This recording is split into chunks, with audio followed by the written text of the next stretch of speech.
a scary new release, some scary news from Facebook, a VR fitness challenge, and more on this VR Untethered podcast solo edition.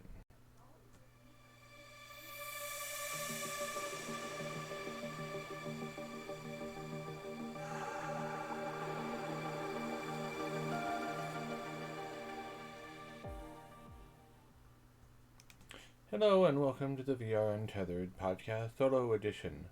Um, we had some issues with the scheduling this weekend, so I am recording this on Monday, April 6th, instead of our normal time, Saturday. Um, Sunday was really busy for me because I got to attend the XR Midwest conference, which was being held online and took up most of the day, so I didn't have much uh, time to record and upload yesterday. But I'm on it today, so we're good to go. Now, with that out of the way, my highlight of the week, something that was very fun for me was there was the Stay Safe Game Jam. Not this weekend that just ended, but one before, right after our last podcast got recorded. The Stay Safe Game Jam was the game jam someone came up with, uh, based around the social distancing, stay home, stay safe, all that stuff. And the theme of it was solidarity. Now, usually when I go into a game jam, I am going in as a coder, a programmer, a Unity dev type of thing. But this time I decided to use Gravity Sketch and to go in as a 3D artist. So I made some hands that, and then learned how to animate them so they opened and closed to make climbing possible. We were working on a VR game aimed at the Quest. Nowhere near finished. I got to play test it toward the end, and I just fell straight through the floor. Went bye bye. up at the game level up above. But if it hadn't been for that, it would be a promising start. I made the hands. We had a color palette picked. It was so climbing a really weird looking tree game to save a really weird looking cat, because solidarity with your fellow man means you go out and you save their cats from not being able to get out of the tree that they got into. So there was that. That was fun. That was different. I got to learn a lot of new things. How to take a model that I made in Gravity Sketch, import it into Blender, clean it up, and then I learned how to texture it in Blender and how to rig and animate it in Blender. So, a new skill learned. I need to do more of it to really cement it, but new skill learned, and that's always good. That is something that's a very good thing to do during this uh, time off that a lot of us have, because when you have time off and you're just sitting around doing the same old, and you're watching the news, and as much as video games are good and they're an escape, playing video games all the time, your brain can start to get stuck, and you end up starting to feel a general sense of malaise or being down. Well, if you learn something new, that kicks you out of that. And plus, you might be learning something that can help you in your job when you get back to it, or it can help you get into a different field. You never know. Another really big highlight for me this past week was the Room VR. I finished it, and it's a very good game.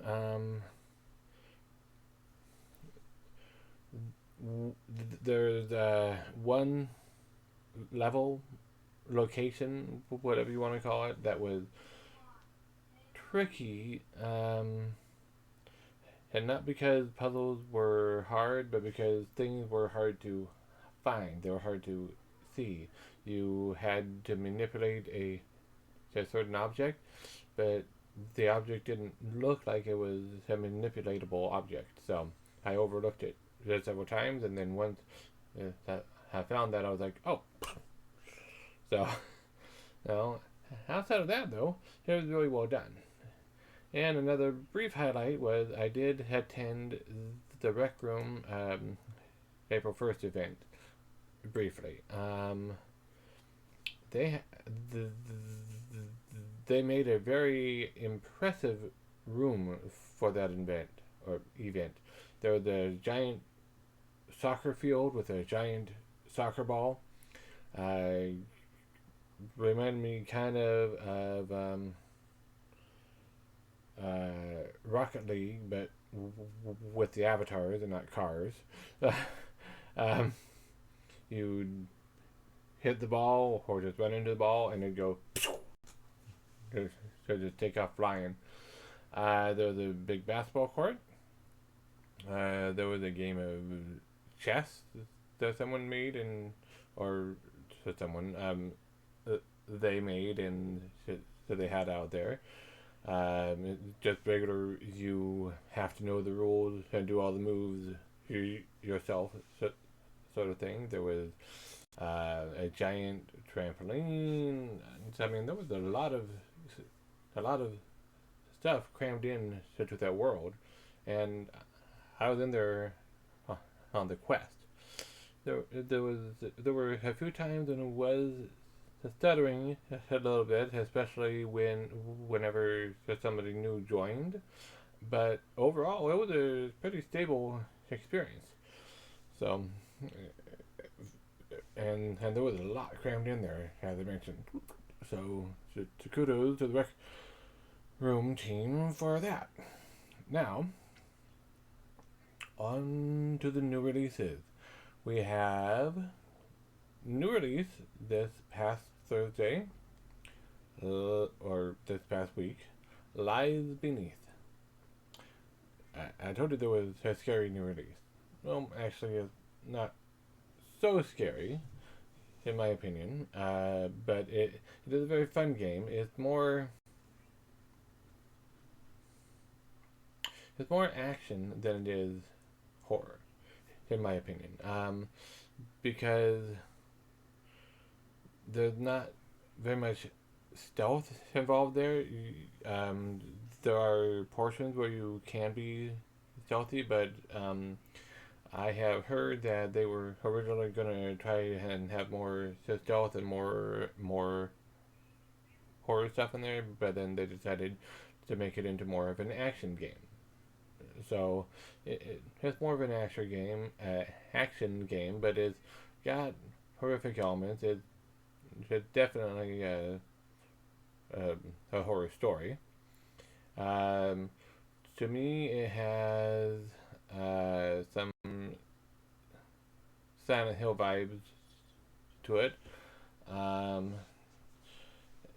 the storyline feels like it might be Silent Hill-ish. I have not finished it yet, so I haven't gotten to any of the endings, and supposedly there are multiple endings. But I'm finding it pretty fun so far, and it's pretty hard. There's one place that is notorious, or one level chapter that is kind of notorious already for being very hard. I probably died and restarted 20 times before I made it through that level. So, and that's on normal and not hard. I know some people have gone, or they are going through it on hard first, and then they're going back and exploring around and getting all of the Easter eggs and all the lore items and whatnot on normal. Other people are starting on normal, gathering all that stuff, and then going hard next.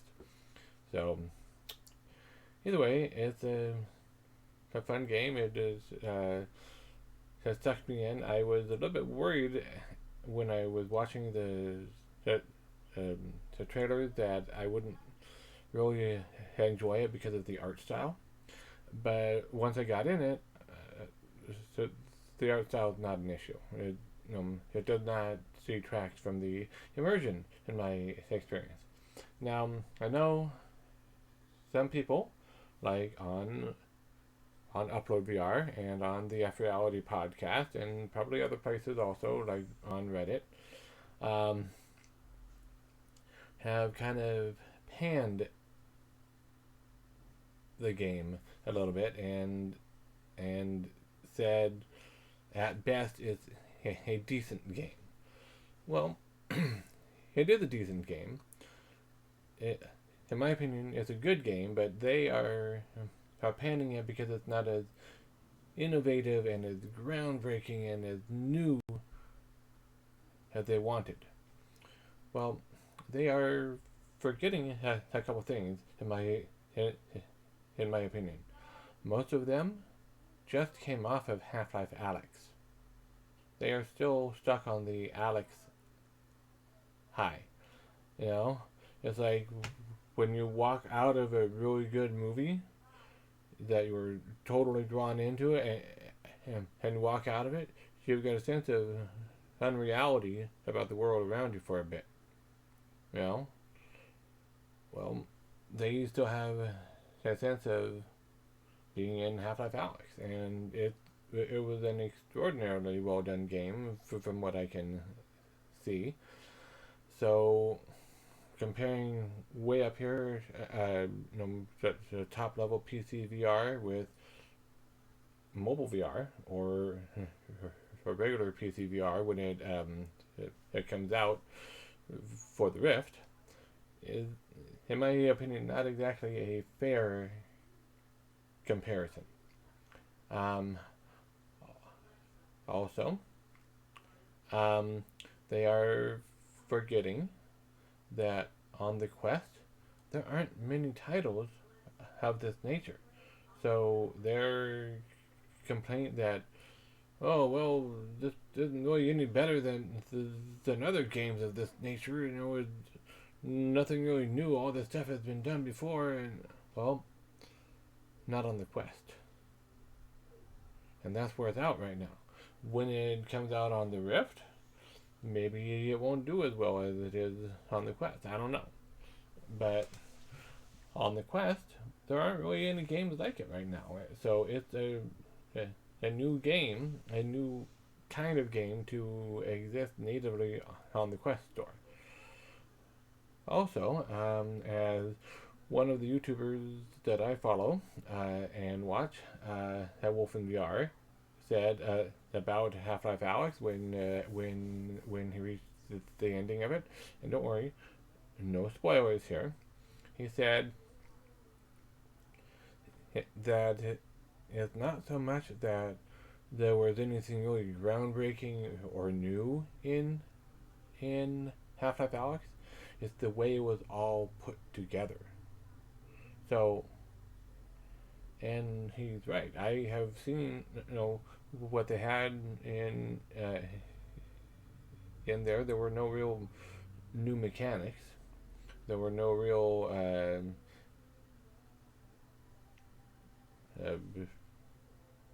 innovative things to do. Some of the puzzles in Half-Life Alyx, there was a very similar puzzle in the Room VR. So, so even there, the same argument, oh, well, it wasn't really that new, or that it's the way it was put together. And Half-Life Alyx also has a lot of hype going for it. Like 13 years of hype for a lot of people waiting for the next Half-Life game. So, um, whereas Lies Beneath has not had nearly that long a wait for it, not nearly that long a build-up of hype. But I feel that it is put together pretty well. Um, I'm really enjoying it. Am I gonna say it's gonna be the game of the year? Yeah, probably not. But it is a very good game, and I would say that is a step above is decent. But if that's me, other people are allowed to have their opinion. You're entitled to your opinion. If you agree with me, or if you disagree with me, feel free to write it in the comments. Let me know.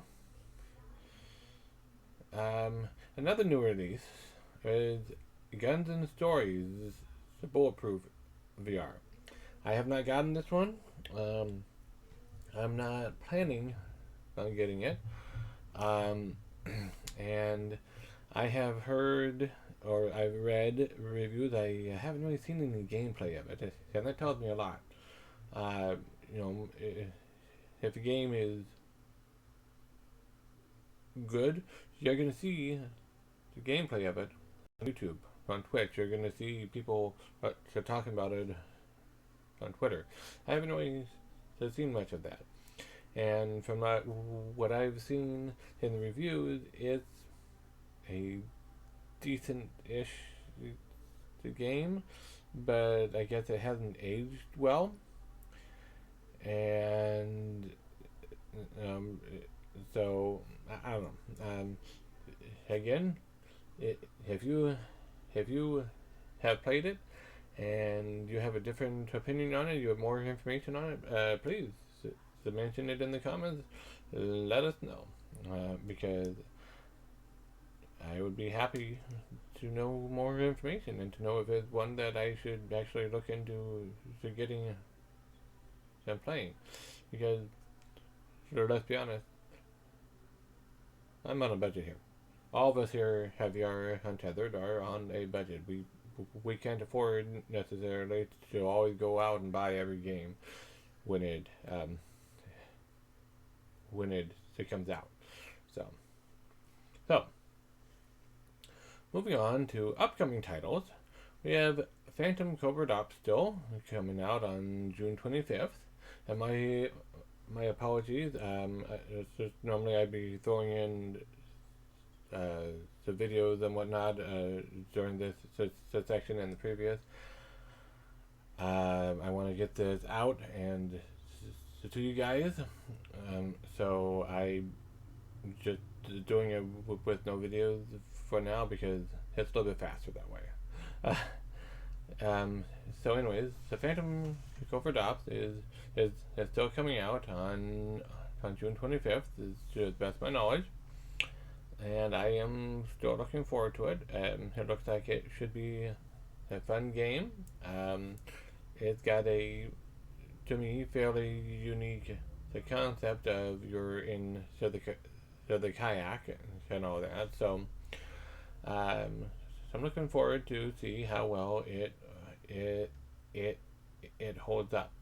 Because one thing I was really looking forward to with Aspire 1 was I really wanted a Metal Gear Solid in VR. Aspire 1 didn't quite live up to that. Will Phantom Covert Ops sort of live up to that more? I don't know. Maybe. I hope so. Another upcoming game that I don't have a release date at all for yet is called Swarm. It's kind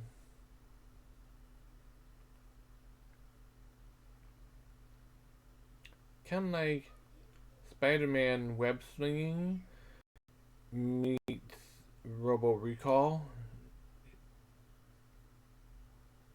in a way. Right now they are using kind of Robo Recall-ish looking art style, and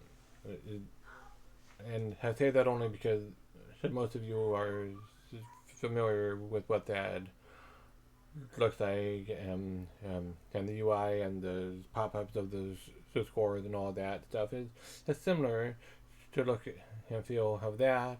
It's similar to look and feel of that stuff to a Gear VR game called Smashing the Battle. Um, so that gives you an idea of the visual look and feel of it right now.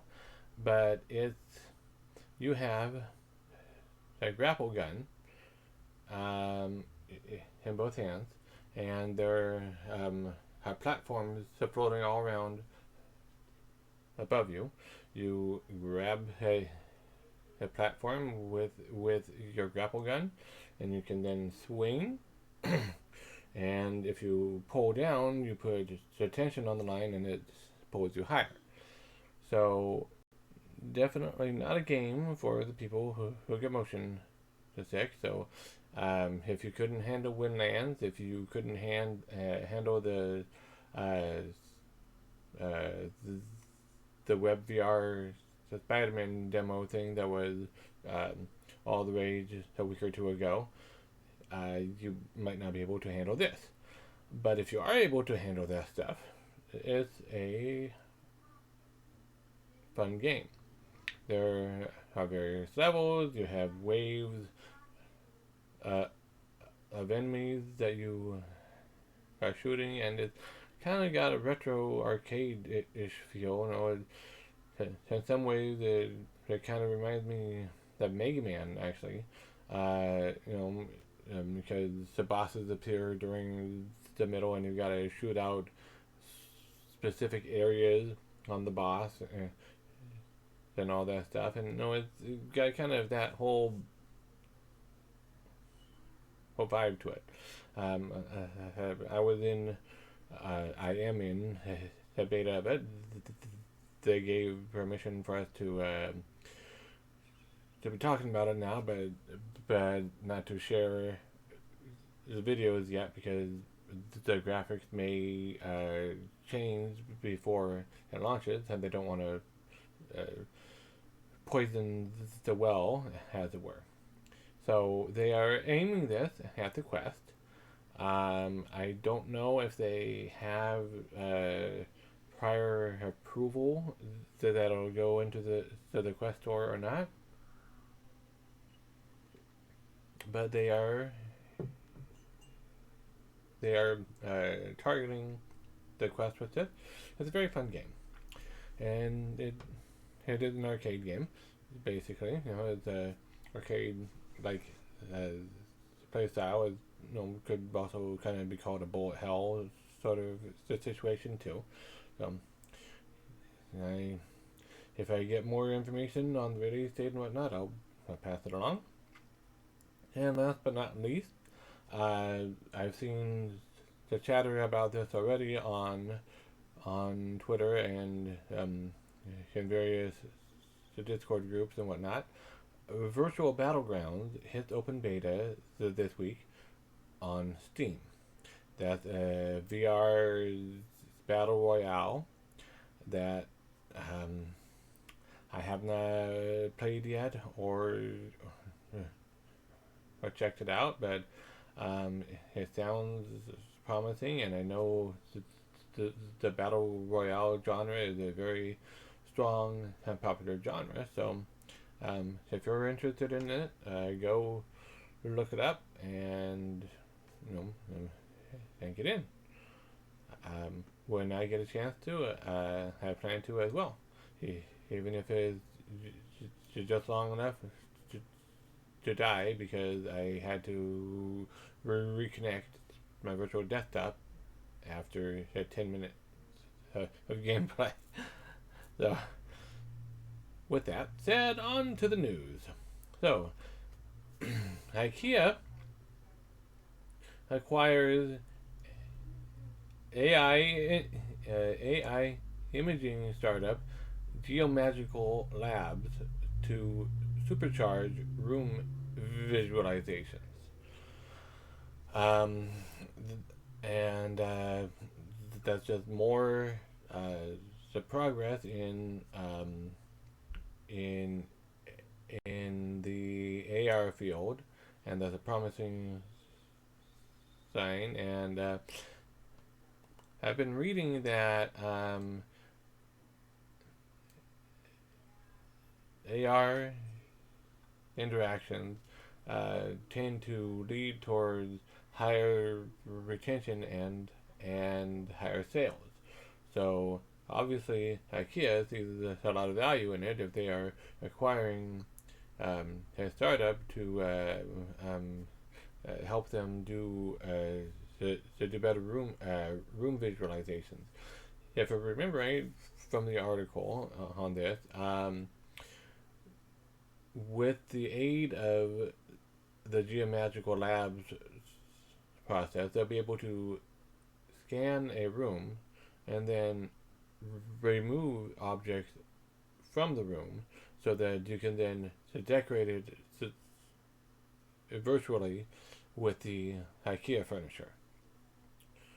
So that's pretty impressive because it can be really difficult to figure out from just a single lens or even a depth sensing lens where exactly the floor the wall ends and the floor begins when it's hidden by a couch, a dresser, with chair or a throw pillow, whatever. So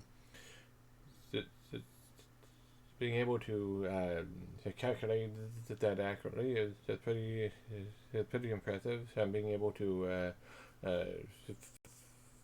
fill in with a realistic-ish continuation of textures and whatnot, that's also pretty impressive. So,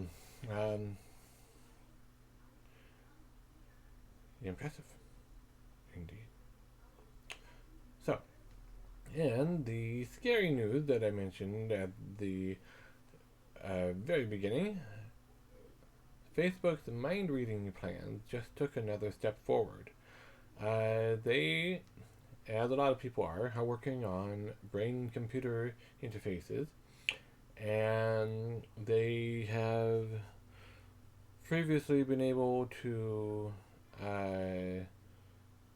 read minds with EEGs and be able to recognize words that are only thought. But it's been very limited. It's had like a 60% accuracy rate or something like that, and it's very slow and can only go at like 20 words a minute at most or something. Even as a stutterer, I talk much more than 20 words a minute. But they've been able to improve the accuracy and improve the speed. It's still not ready for prime time, and the intended use supposedly is aiding disabled people who want to use the VR, who want to use the phone, because it's not necessarily limited to only a VR application. It could be just hey, pull out pull out your phone and think what you want to say rather than laboriously type it out because you've got cerebral palsy or whatever.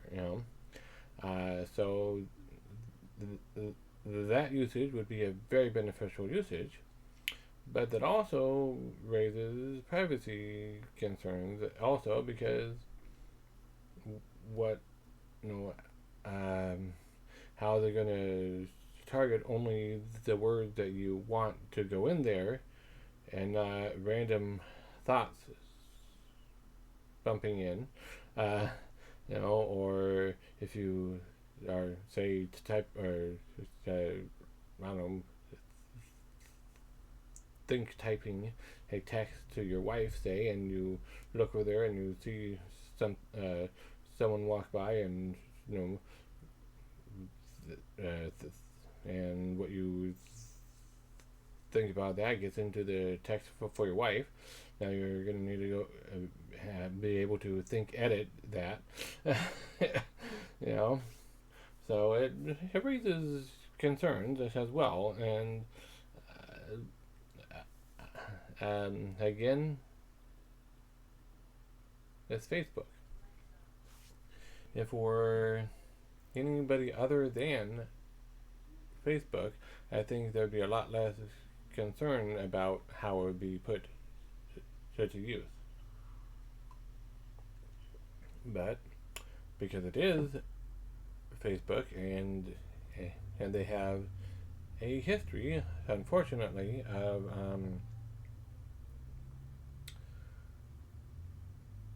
taking some unethical actions with regard to trying to influence people surreptitiously and running the secret the social experiments without gathering people's permission first. That gives people a lot of cause for concern, and I understand that. So, in other words, Niantic, the makers of Pokemon Go, Ingress, and Harry Potter Wizards Unite, has acquired 60.ai, which is very good news for Niantic.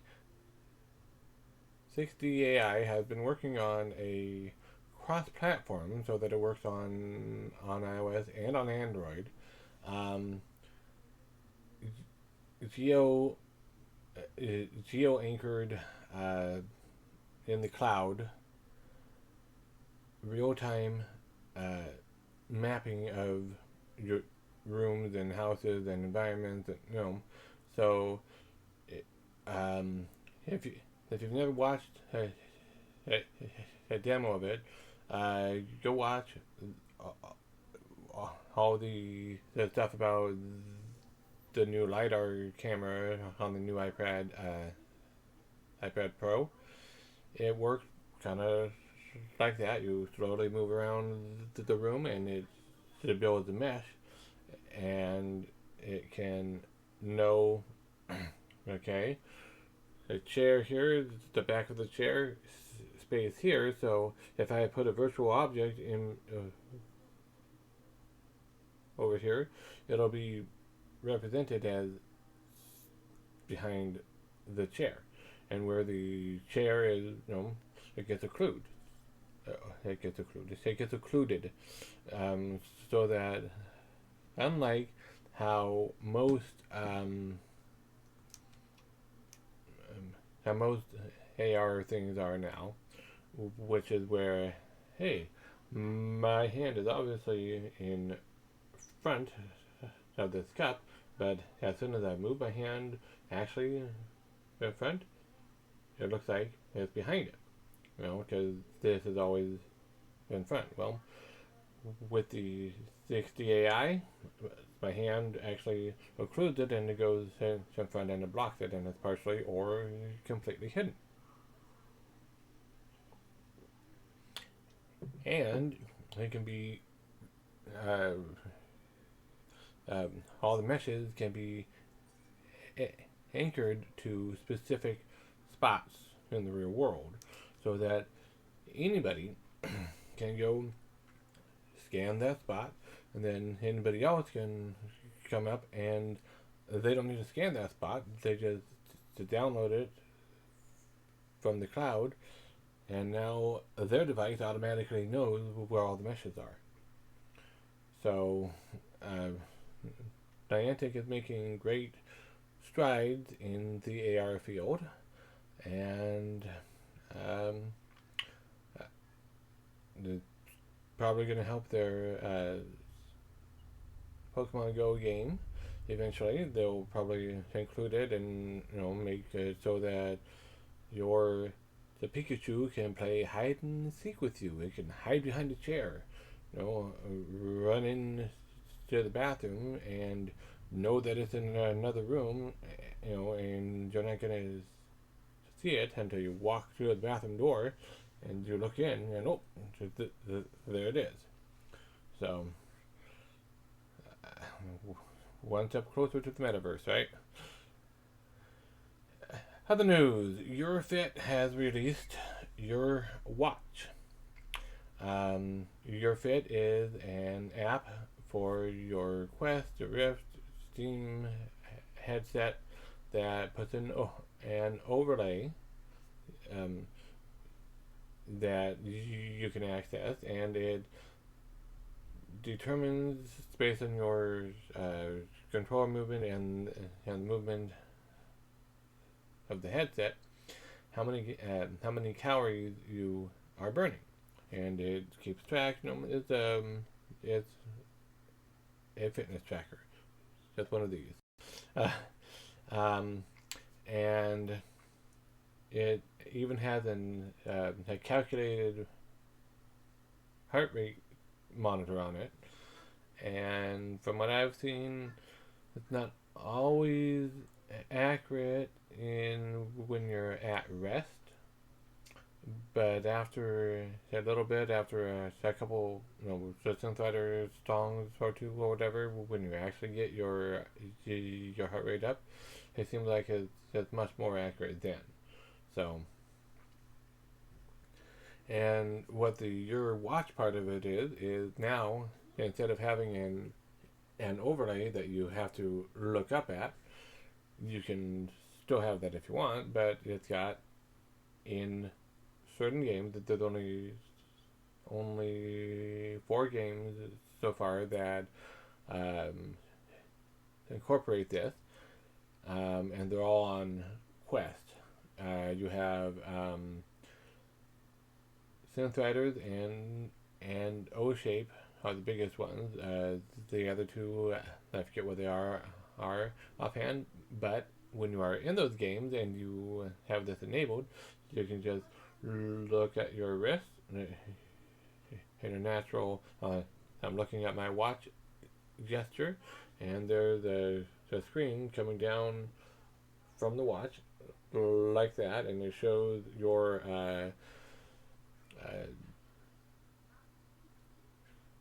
calories burned, your experience point level, your estimated heart rate, all that stuff. So it's pretty cool. It's another way of doing it that is a little bit easier than the default the button press combination that they have, which is both of the grip buttons and then pushing down on the thumbsticks. That's kind of an awkward gesture, but it works to pull it up, and it's a unique one that you're probably not going to make in any game. But they're looking at your wrist as an even better gesture. So kudos to them for doing that, and also kudos to them for partnering with VR Fitness Insider and starting a 90-day VR fitness challenge. As long as you are getting at least a 30-minute VR workout 3 days a week, you are in the running to win various swag prizes and whatnot at the end of a 90-day period. It began April 1st, and it goes on for 90 days after that. All you got to do to enter is there is on the VR Fitness Insider website, there's an article about it, and in the article is a link to a Google form. Fill that out, and you are registered for it.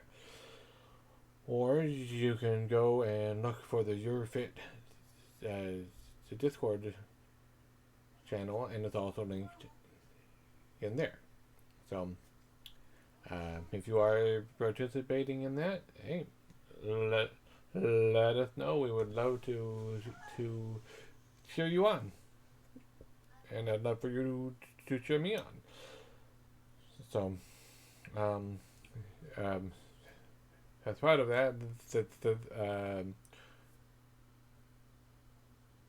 Synth started yesterday, Sunday. Um, Synth Sundays, which is they've got a time set aside where where they are doing multiplayer Synth workout. Excuse me for that. And I checked it out yesterday, and I got to a little bit of a rocky start. There's um, a menu here that shows uh, the chosen song, and it's got a I'm ready button and all that.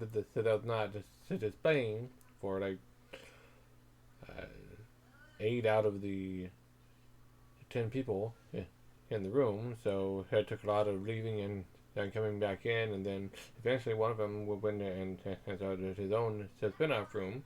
I got in that room and everything worked. So I don't know what the problem was, how it actually got fixed, but once we were in it, it was actually pretty fun. So there's a little lobby area. There are avatars now in the multiplayer. You basically have a small version of the giant head that's in all the levels, and hands. What's weird though is that my menu is here when I'm in the multiplayer.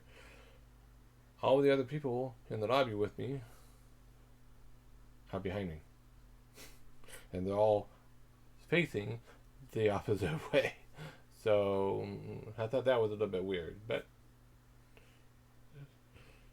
just an idiosyncrasy, I guess, of their implementation. And the last bit of news that I have, and ending the show, is ET, ETA. ETA. I'm not sure how you're supposed to pronounce it, so I'm going to say ET. Buttonless VR controller is launching on Kickstarter. You have probably seen people discussing this online already.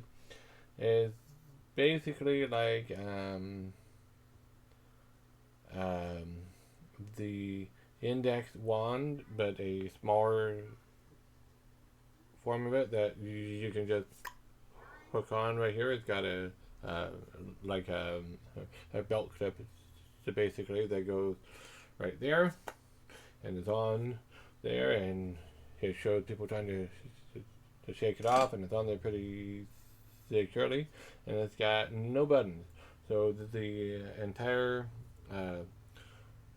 part right there is pressure and proximity sensitive, just like in the index controllers, and on the top part here is a little touchpad. And it looks like they are working on a Vive tracker thing to attach to it. That's like a half a circle that comes out like that, so it's like half or a quarter of the ring on an Oculus Touch controller. People have mixed reactions to it. Some are saying, hey, this will be real good. Other people are saying, it's better than this? How are you going to play games? Well, all depends. Obviously, there would have to be input mapping, or the developers would have to specifically incorporate the APIs for that controller in to the game, etc. So it's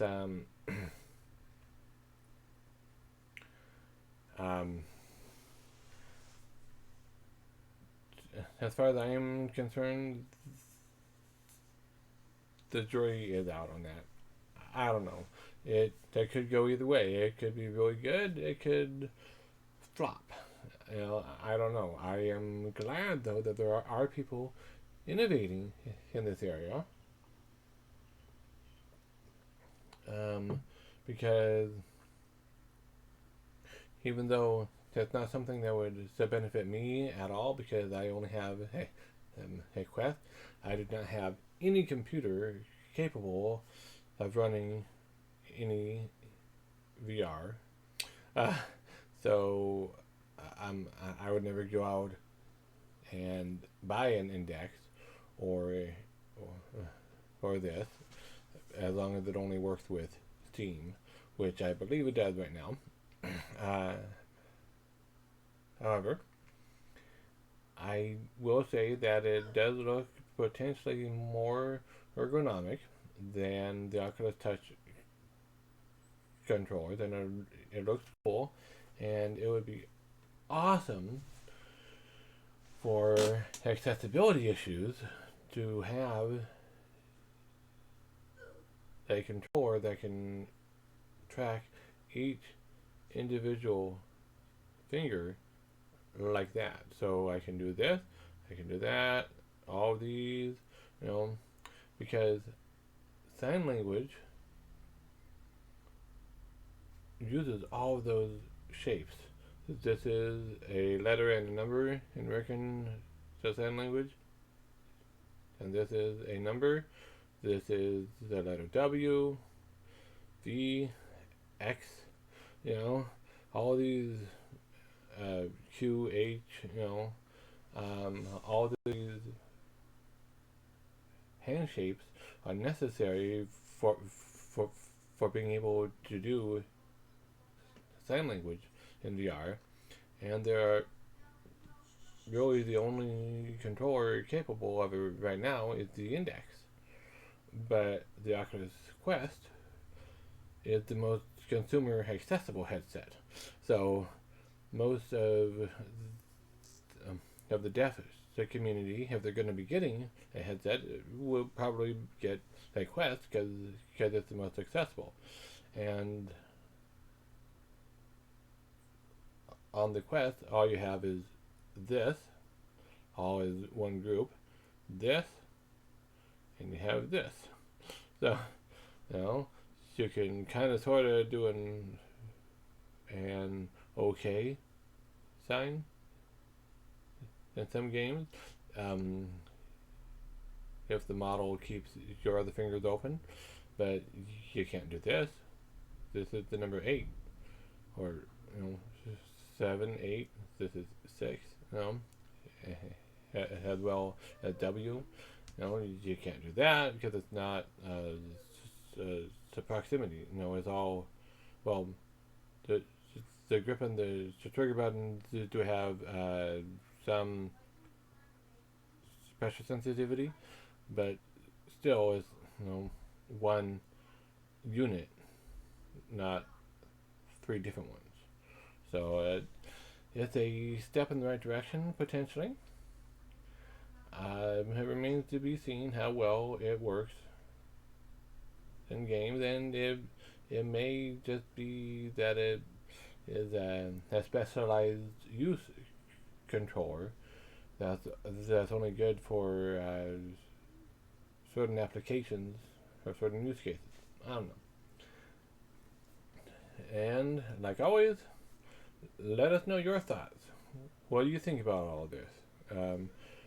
Let us know in the comments down below, and remember to like, subscribe, and send us pizza.